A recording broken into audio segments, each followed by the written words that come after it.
this lesson, we'll cover some other issues that come up with unemployment denials. These reasons don't occur as often as being terminated for misconduct or a voluntary quit, but they do come up from time to time. We can't cover every possible situation in these lessons because there are so many that can come up, but I'm hoping I can touch on the most common issues that do come up. So, to start, what does it mean to be unemployed? You are unemployed in two ways. First, you did no work during the week and earned no wages, or second, you worked less than full-time and were paid less than your weekly benefit amount, meaning the amount you would receive each week for unemployment benefits. So you can't get benefits for any week in which you worked full-time or earned more than your weekly benefit. You also aren't eligible if you are self-employed, although they do take into account the amount of time devoted to self-employment.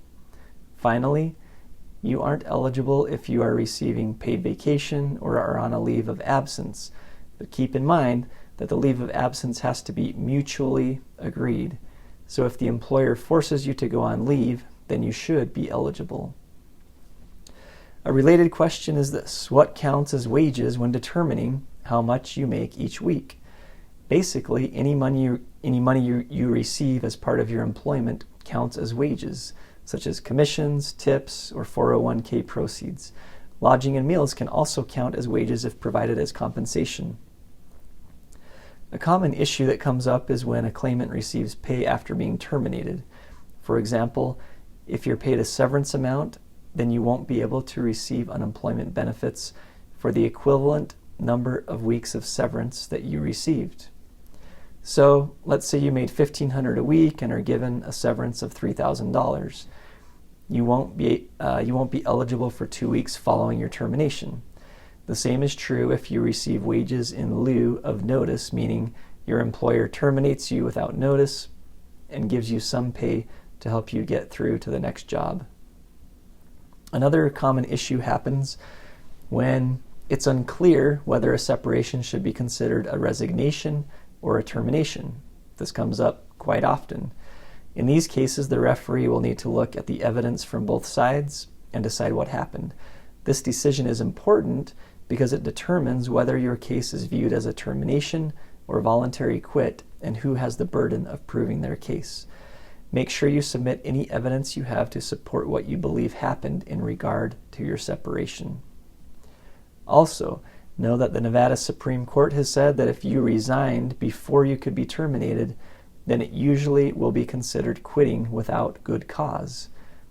However, if you can show that your termination was imminent and that there's little or no dispute that you were about to be terminated, then it could still be considered a termination rather than a voluntary quit.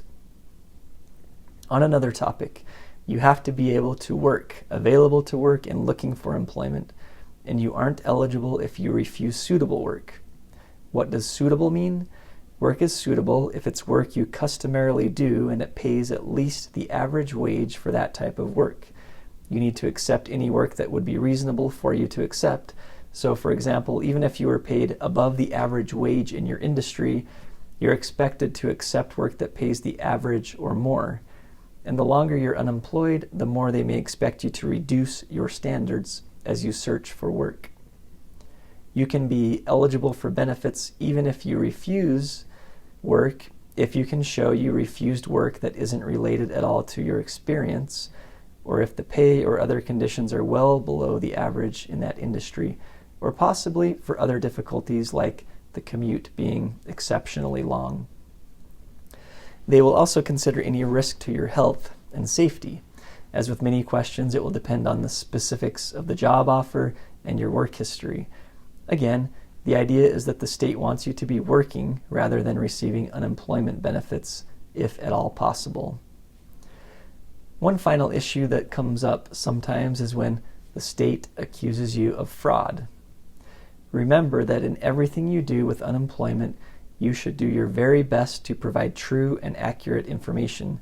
If you've done that, then you usually don't need to worry too much about allegations of fraud. Under the law, fraud is when a person makes a false statement or representation.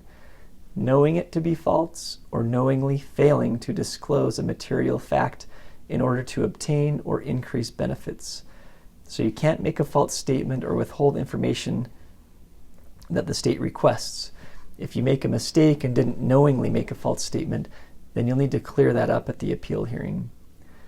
Be sure to provide any evidence, documents, or testimony that can help show you made an honest mistake, or that the state made the mistake, not you. In my experience, if you can provide a clear and reasonable explanation of what happened and why you didn't intentionally make a false statement, then you should be okay. But if the referee does find that you committed fraud, you can be required to pay back anything you've received and possibly be subject to other penalties. So do your best to clear up any allegation made against you.